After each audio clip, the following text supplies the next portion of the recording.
Okay, welcome to the Investigative Journal on this September 16th, 2015 day on our calendar. I'm your host, Greg Anthony. You're listening to FirstAmendmentRadio.com, and you can listen to my show every evening from 6 p.m. to 7 p.m. That is Pacific time on FirstAmendmentRadio.com. This week I've been playing a couple shows regarding the history of the papacy, the hidden history, where people, Rome gives us one history, the Vatican gives us one history of their origins, and we have to piece through a lot of different things to find out the true history of that evil organization. And I've spent, years back starting in 2004 and 5, I did many shows on it, and I thought I'd just recap it this week. I have a couple more shows today and Friday I want to do on this. And it shows you that the things that I show in the real world today regarding how certain ministers are preaching against the Vatican, how they're being targeted, i.e. the Tony Alamo ministry, how this gives credence to what they're saying. And next week I have a number of shows planned with some members of their ministry, which will reveal a lot of different things you don't know. And that will help me to get their story out to the mainstream who has depicted them as a cult. The real cult is the Vatican. And we're going to continue today with a little bit of history on who they really are. And the content of what you're going to hear is from a book by Ralph Woodrow called The Identity of Roman Catholicism, Babylon Mystery Religion. Now, in the last couple days, I played some things by Richard Bennett, a former Catholic priest, and I think you'll find what I'm going to play today quite interesting. So let's get to this content on what you're going to hear excerpted from Ralph Woodrow's book, The Identity of the Roman Catholicism. And let's see if we could play that right now. And we will do that in 1 second. And it is really the biggest secret revealed, the ugly crime of the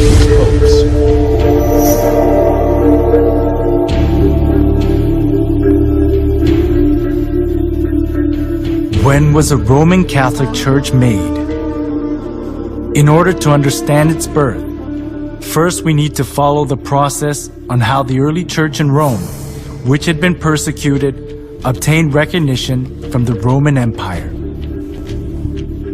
The church in Rome kept the undefiled truth of the early church in its initial stage, but later accepted various gods of Rome and religious customs when it became acknowledged as a Roman religion. And this gave birth to the Roman Catholic Church that has the characteristics of Roman polytheism. The Apostle Paul preached the gospel of Christ to Palestine, Asia Minor, Greece, and finally in Rome.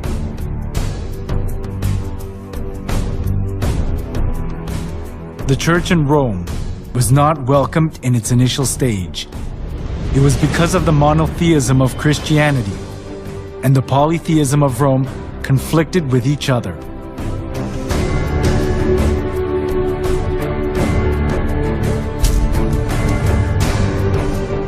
The Romans believed that everything, humans, places, and goods, was inhabited by divinity. As they accepted folk beliefs of the people they conquered, far more various gods and religions prospered in Rome.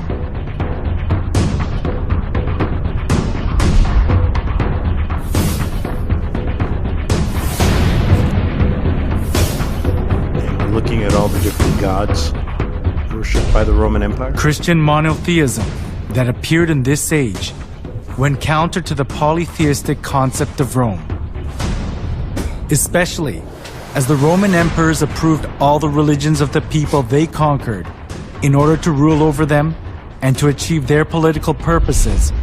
This came into conflict with Christianity, so the Roman emperors persecuted the Christians. The early church was oppressed by many emperors, but there was a turning point during the reign of Emperor Constantine in the 3rd century.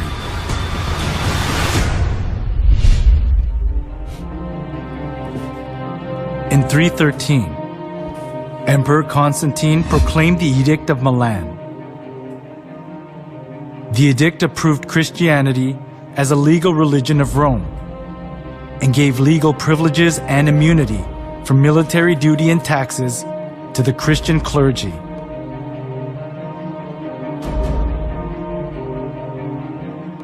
There was the political goal of Constantine underlying such kinds of preferential treatment.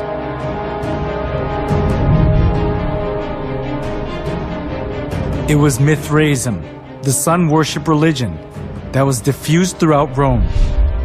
But all the Roman emperors deified themselves and enforced people to worship them. Some of the nobility were fascinated by the Egyptian mystery religion. So, Rome suffered from religious dissension within itself. At this, Constantine tried to make the best use of Christianity that had spread throughout the whole region of Rome, despite all sorts of persecution. This was because he thought that Christianity could solidify his empire. By approving Christianity as a national religion of Rome, Constantine tried to seek the unity of the Roman Empire under one religion.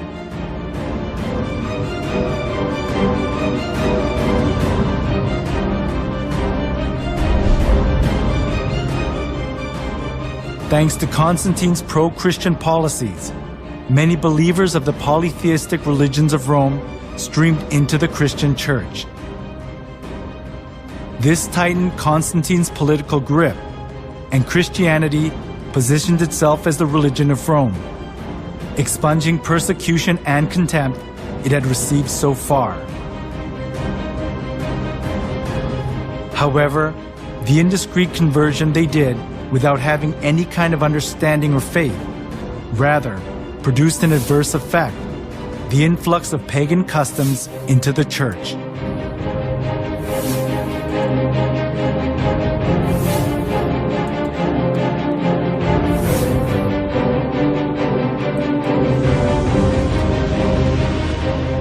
Those who were tainted with polytheism of Rome looked as if they had converted, but in actuality it wasn't easy for them to get rid of the religious rites and institutions of worshiping the sun, the moon, and the stars, and various gods and goddesses, which they had worshipped since their forefathers. The church in Rome sought for solutions to disburden the pagans when they converted to Christianity.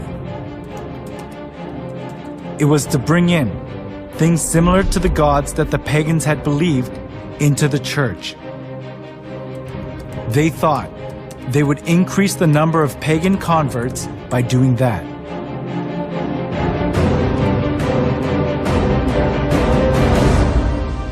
For the Christian bishops introduced, with but slight alterations into the Christian worship, those rites and institutions by which formerly the Greeks and Romans and others had manifested their piety and reverence towards their imaginary deities, supposing that the people would more readily embrace Christianity if they perceived the rites handed down to them from their fathers still existing unchanged among the Christians.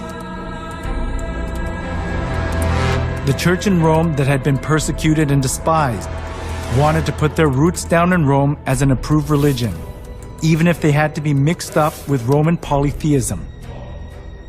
It was because they wanted to keep their faith in comfort, being freed from the extreme pain of persecution.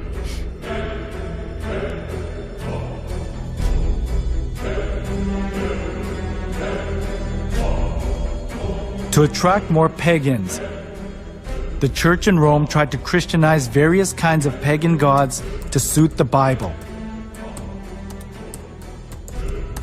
One of the most representative things among them was accepting pagan customs of the sun god worship tradition. The church in Rome identified Jesus with the sun god.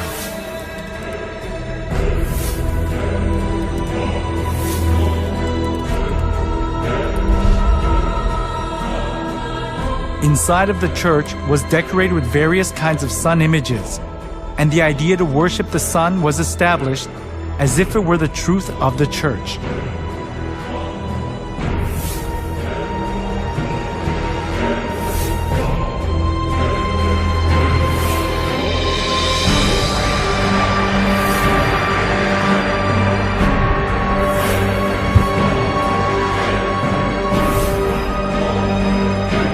What's interesting is these sun images entered into the church back then and are still adorning most every cathedral Rome owns.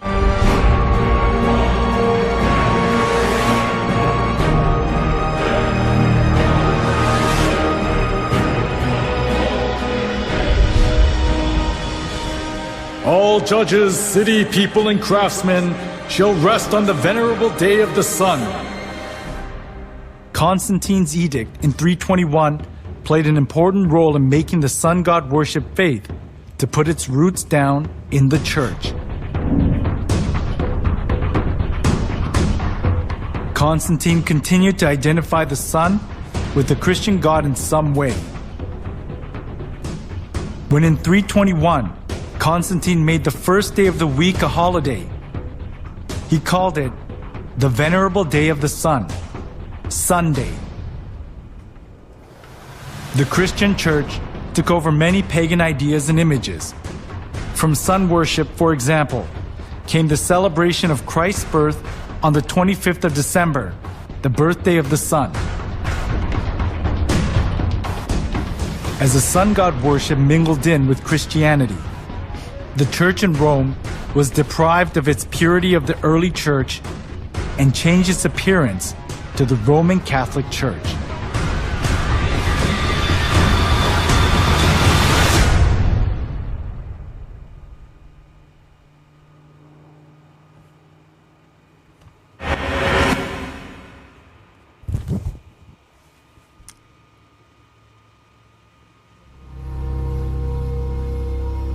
Before the 3rd century, the church in Rome was one of many churches that were scattered all over the Roman Empire.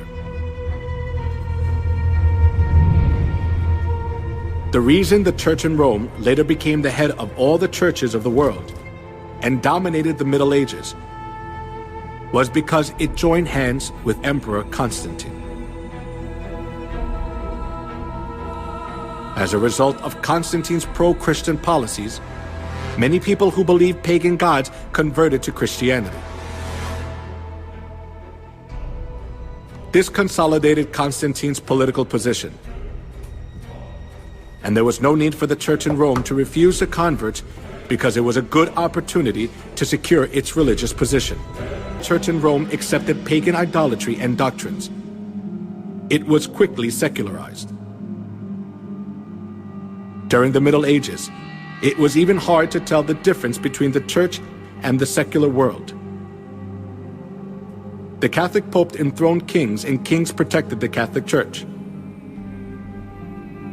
Opposing the Catholic Church itself was rebelling against one's own country.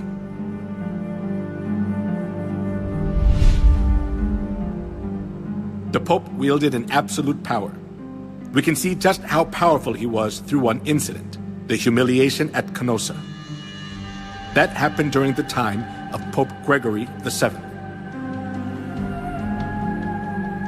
Pope Gregory VII claimed that the Pope could not be judged by anyone on earth,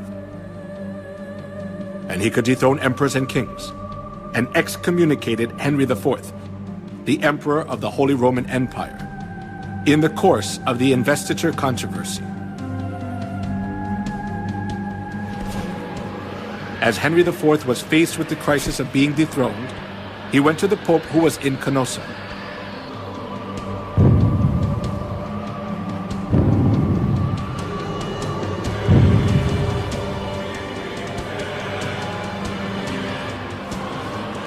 Barefoot, he knelt for 3 days in the snow, outside the castle of the Pope, and begged for his forgiveness. This is what is called the humiliation at Canossa incident. The Pope had so much authority that there was no one who was able to hold back the Church from abusing its power anywhere in Europe.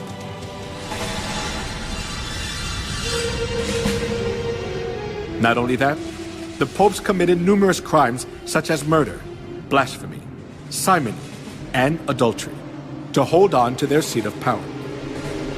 Even fathom the evil deeds of the corrupt popes.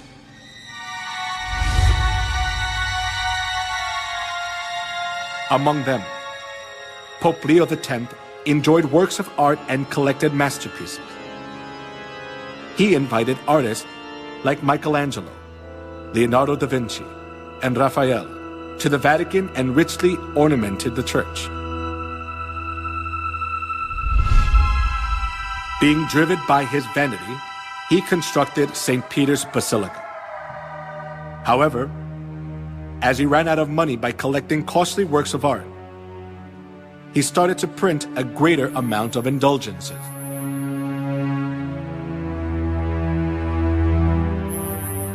An indulgence is a certificate giving the forgiveness of sins.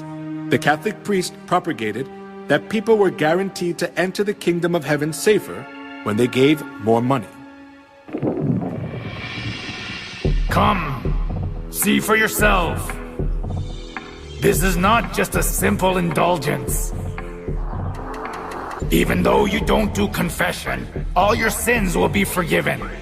Even the sins of your relatives in purgatory will vanish.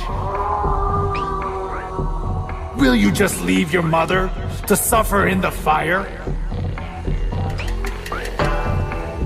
Come here, everyone. Come.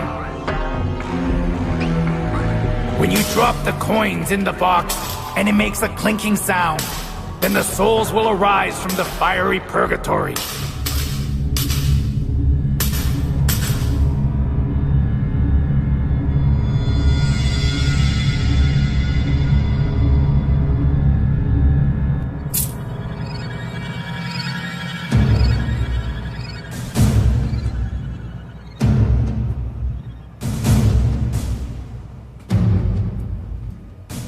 The sale of indulgence was one of the biggest businesses of the Catholic Church.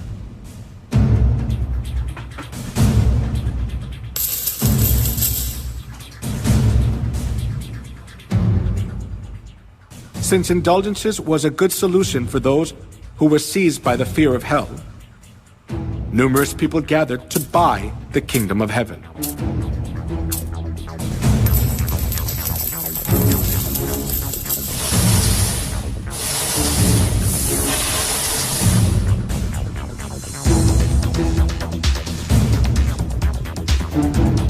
Giotto, the representative artist during medieval Europe, clearly shows the evils of indulgence in his work.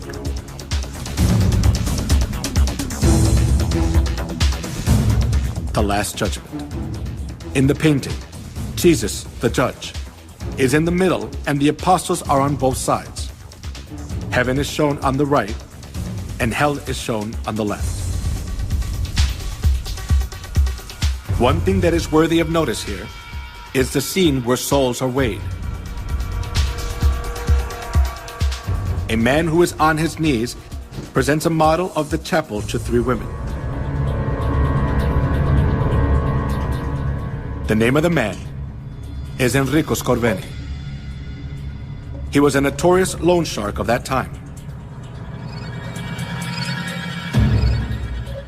Because loan sharking was a big sin, he could never dream of entering the kingdom of heaven. However, even though Enrico was a loan shark, he bought indulgences and paid for his sins, and proudly purchased the ticket for the kingdom of heaven.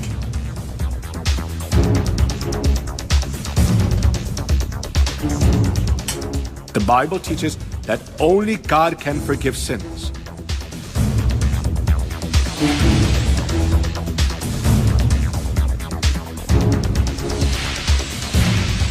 However, the Catholic Church insists that the Pope too has the authority to forgive sins.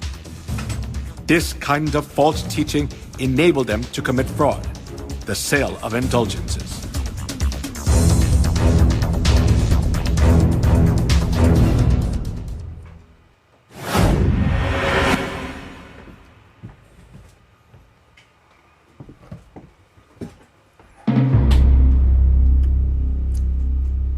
The Inquisition, run by the Catholic Church, is evidence that shows how corrupt and cruel the Catholic Church is. The Inquisition, which was established for religious trials, became a transnational institution of the Catholic Church. It was devised to condemn heretics designated by the Catholic Church. Heretics defined by the Catholic Church were the Christians who opposed the false insistence and doctrines of the Pope and wanted to live by the Bible. To rule over the world as they want, the popes tried to get rid of the Bible and restricted people from reading it.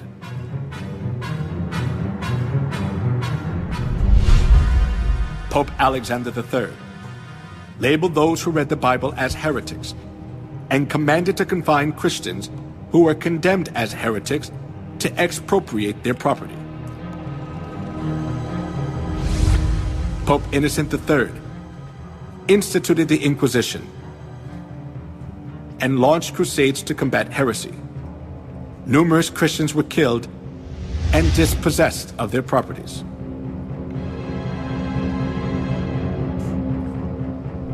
Pope Gregory IX claimed to punish heretics who did not repent and appointed the Order of St. Dominic as the Inquisitor.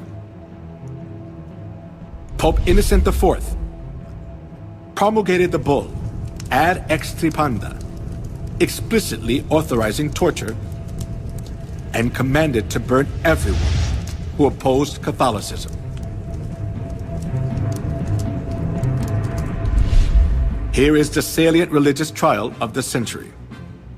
Giordano Bruno, a medieval astronomer, was charged as a heretic by the Catholic Church and burned at the stake.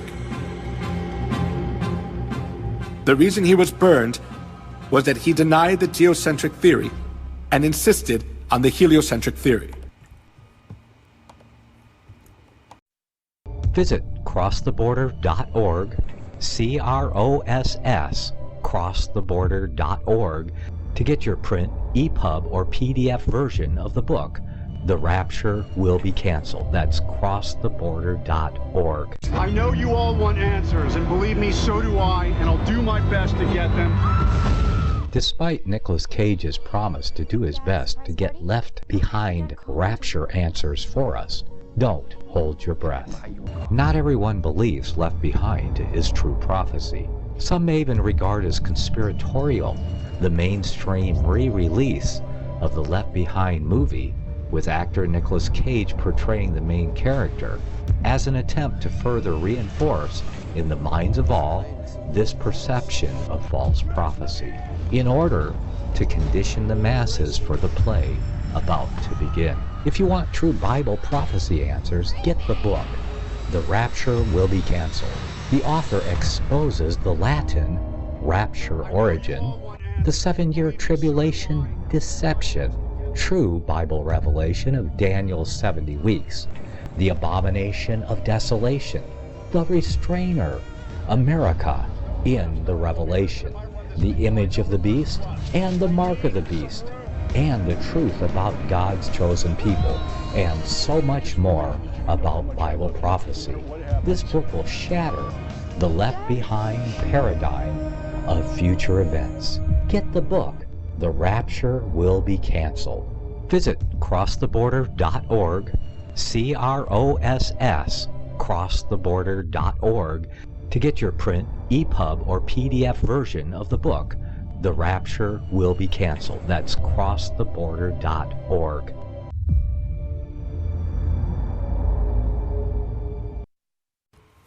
Okay, we're back for the second half hour, and I think this this segment regarding the biggest Vatican secret revealed, these ugly crimes of the Pope, and the true history of the Vatican, is appropriate now. It's good to go over it, because just in a few days, the Pope will be here, and he will be worshipped by millions. And this is the organization and the paganism that you're actually worshiping.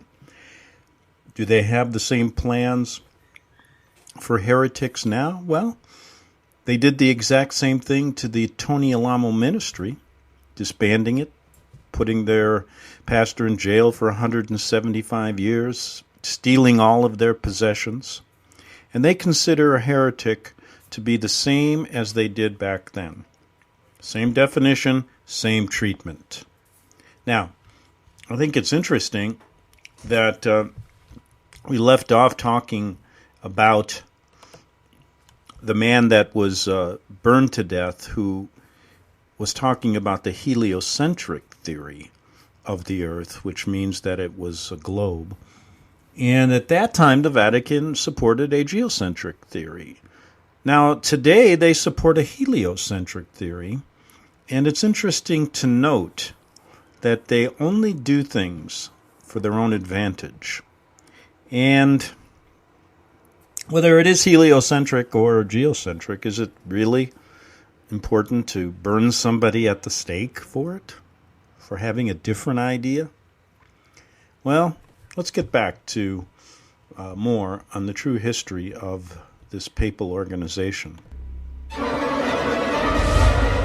After that, Galilei verified that the earth revolves around the sun. But he too was declared a heretic and was forced to recant his heliocentric view.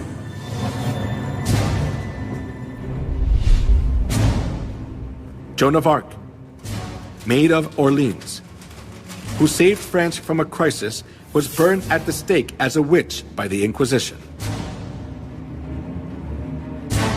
As years went by, the Inquisition helped the Pope exercise his extraterritoriality.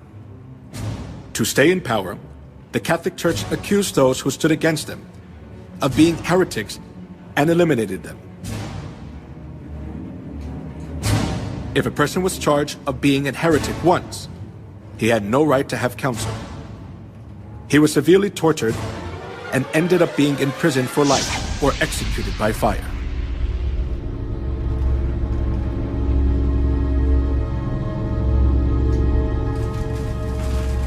The Inquisition was the most infamous and devilish thing in human history. It was devised by the popes and used by them for 500 years to maintain their power. For its record, none of the subsequent lines of holy and infallible popes have ever apologized.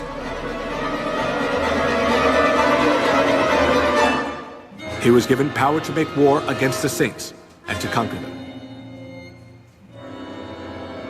Historians estimate that in the Middle Ages and early Reformation era, more than 50 million martyrs perished at the hands of the papacy.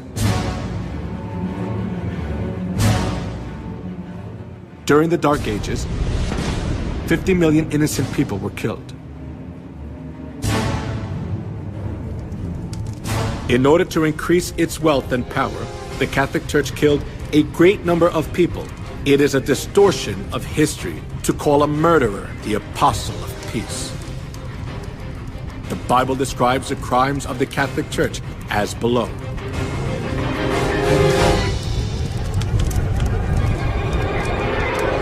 I saw that the woman was drunk with the blood of the saints, the blood of those who bore testimony to Jesus. When I saw her, I was greatly astonished. He will speak against the Most High and oppress his saints and try to change the set times and the laws. The saints will be handed over to him for a time, times, and half a time. The Roman Catholic Church was Babylon the Great that ruthlessly killed innocent people who followed Jesus. The crimes of the Roman Catholic Church, which are prophesied in the Bible, are clearly seen in history.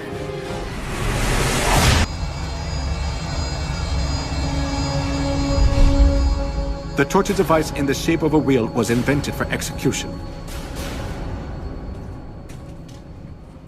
They tied a person around the wheel, then rolled it repeatedly over fire or spikes. They also bound the four limbs of a person on a wheel and crushed the bones using an iron bar or hammer. Then the person was thoroughly injured and died in pain, still bound to the wheel.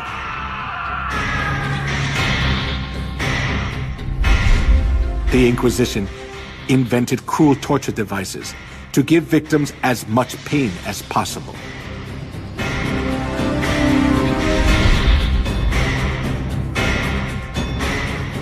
A torture device with sharp iron hooks to tear off a living person's skin.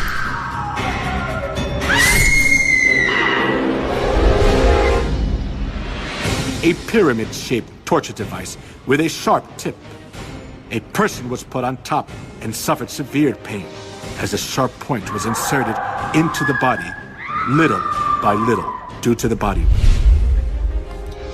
Most of the time, tortures were carried out by Catholic monks or priests.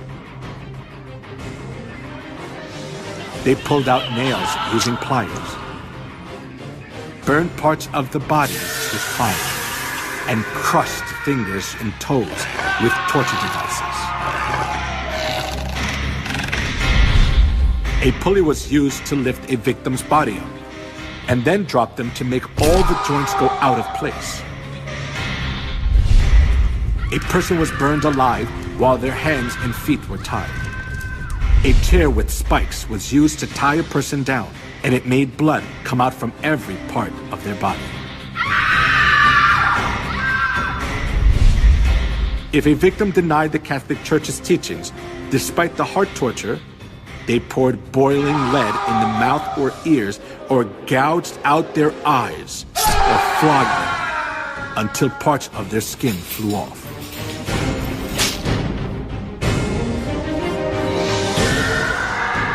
Sword. Slaying by sword and burning the victims alive. The Catholic priest enforced them to follow their teachings, holding the cross in front of them.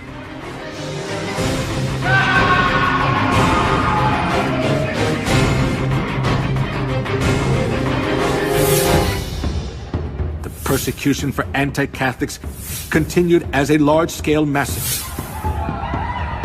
In 1209, 6,000 were slain to death at Berthiers.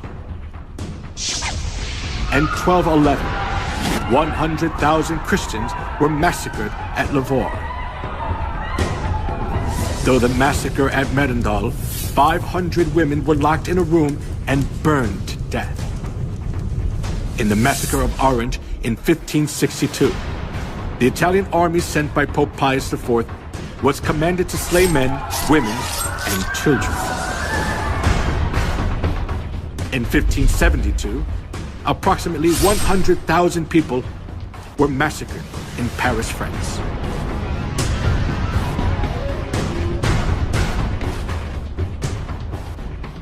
He will speak against the Most High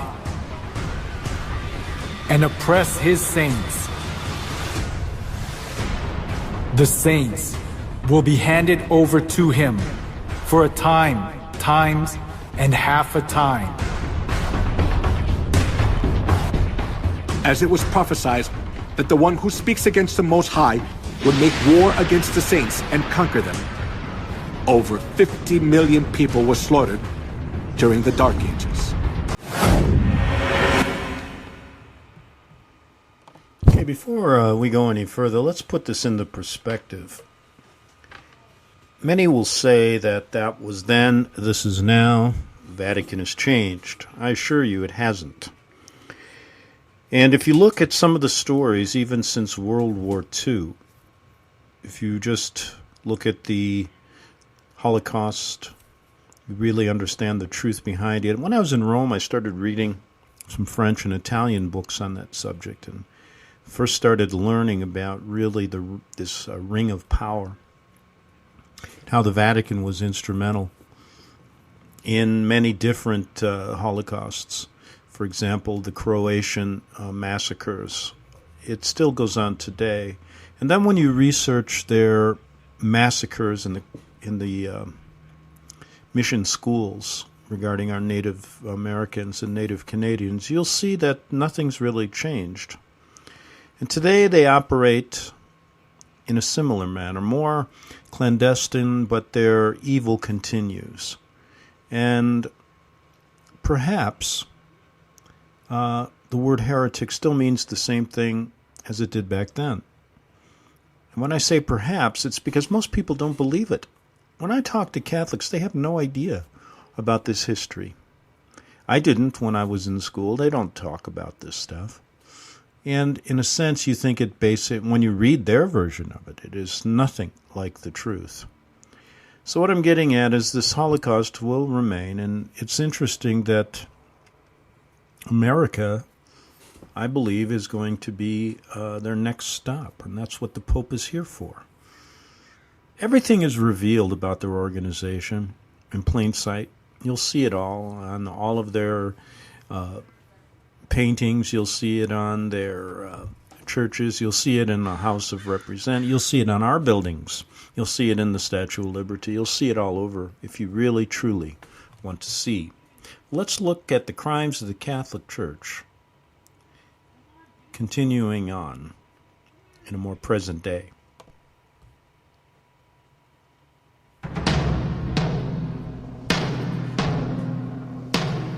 The cruel massacre of the Catholic Church during the Dark Ages continued to the Holocaust, which killed 6 million Jews, the most tragic event in human history.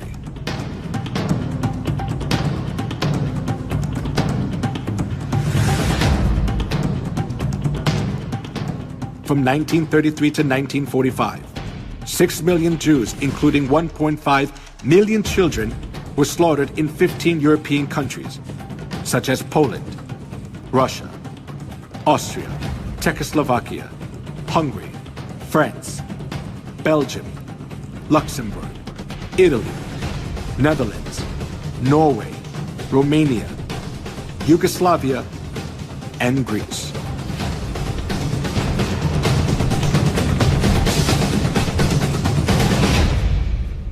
All property of the Jews was confiscated. Women were dragged naked in public.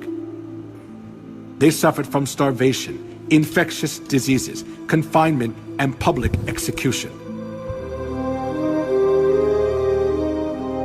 The Jews who survived faced a miserable death in gas chambers in concentration camps built by the Nazis.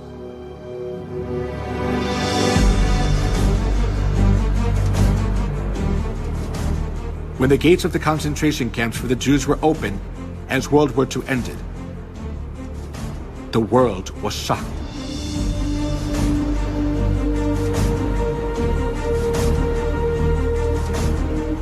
In the concentration camps, there were dead bodies of the Jews that were not buried yet, piled up like a mountain.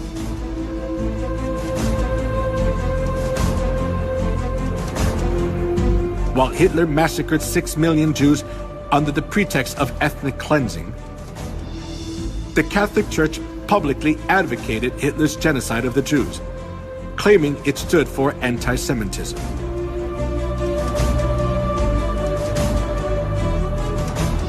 When the Nazis' genocide of the Jews reached its peak, Weissmandl, a Jewish rabbi, sent a letter to the Vatican to ask for help. He begged the Pope to save the innocent Jews, especially young children. 1.5 million out of 6 million Jews who were slaughtered were children. His plea was a desperate outcry. However, the reply he received from the papacy was not just heartless, but blood-curdling. There is no such thing as the innocent blood of Jewish children. All Jewish blood is guilty, and the Jews must die, because that is their punishment for that sin. The Catholic Church was always hostile to the Jews for the reason that they had killed Christ. And they committed countless murders under the pretext that they were punishing the Jews on behalf of God. This kind of attitude of the Catholic Church greatly affected Hitler, who was Catholic. Dann wird das Ergebnis nicht die Bolschewisierung der Erde und damit der Sieg des Judentums sein, sondern die Vernichtung der jüdischen Rasse in Europa.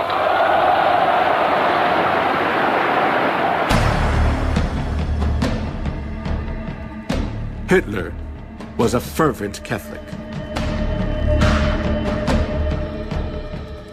The reason Hitler extremely hated the Jews was from the historical experience of the Catholic Church, which had treated the true Christians and the Jews mercilessly for 1600 years. For this reason, Hitler was able to commit the Holocaust, sending 6 million Jews to gas chambers without hesitation.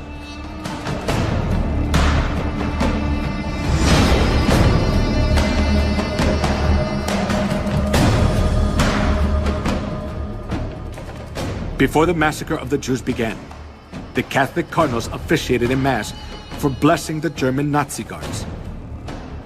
And the Catholic Church publicly advertised Hitler's genocide of the Jews.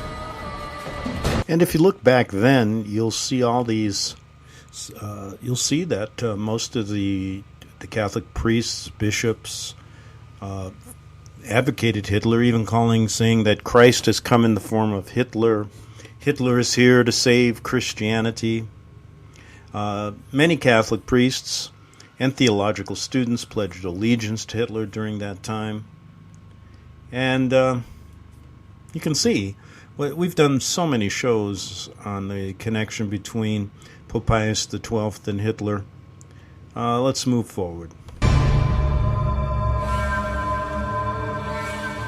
The Catholic Church has committed crimes against humanity for centuries in the name of religion. They committed the crime of killing 50 million Christians and the Holocaust of killing 6 million Jews.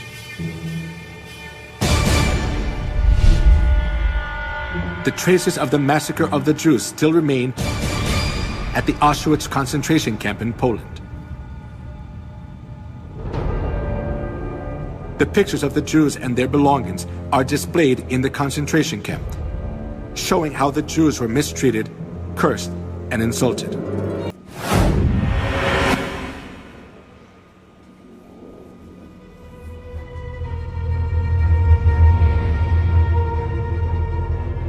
As the 21st century began, the Roman papacy admitted to all kinds of crimes they had committed against humanity for the past 2,000 years of Christian history. They admitted their faults, such as the Crusades, anti-Semitism, the Inquisition, and witch hunts. The Pope also said that the Catholic Church would like to create a new unity among religions by looking back on all their religious errors.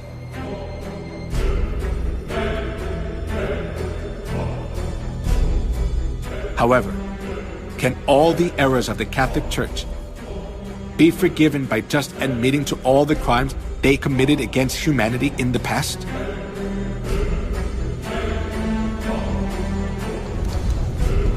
Just by admitting to their errors, the Catholic Church's crimes cannot be solved. They can never come to true repentance unless they realize their fundamental errors. When viewed from historical facts and the prophecies of the Bible, the Catholic Church is an organization of the Antichrist, which has destroyed all the truths of God, paganized Christianity by accepting all kinds of pagan gods, and made numerous souls worship Satan, not God.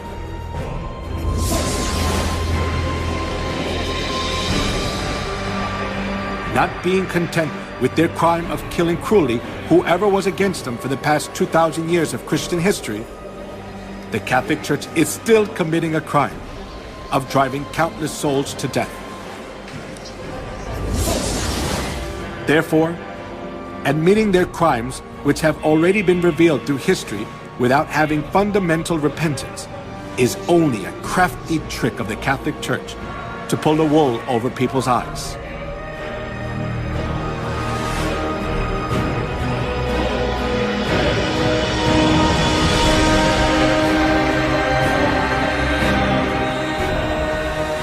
For such men are false apostles, deceitful workmen, masquerading as apostles of Christ. So, if you looked at some of those admissions that he's talking about, you'll see they were very lukewarm. John Paul II was one that started to do this, and the ecumenical movement born. And he's right when he says basically they are presenting this kind of masquerade now. And the same thing is going to happen as it happened in the past. Back tomorrow, we'll continue with, we got another segment of this tomorrow, Friday. Have a good evening and good night. You're listening to FirstAmendmentRadio.com worldwide. Freedom is never free. We need your support today at FirstAmendmentRadio.com.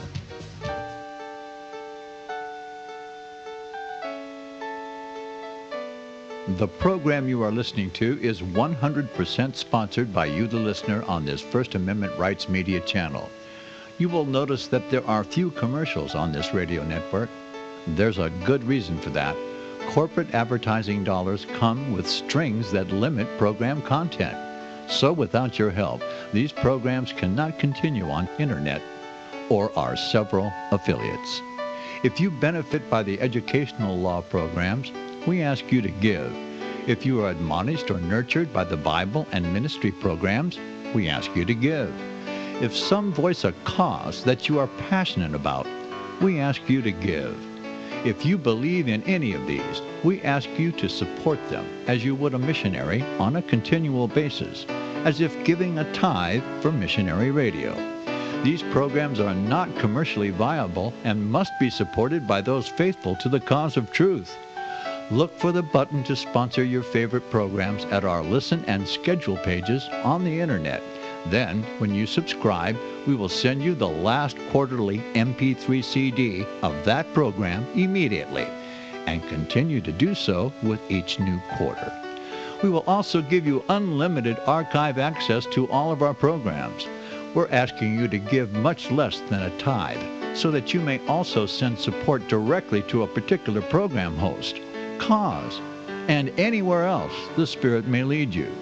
Do all to the glory of our God and Creator, for His holy nation, the only kingdom that will last forever. Thank you for listening.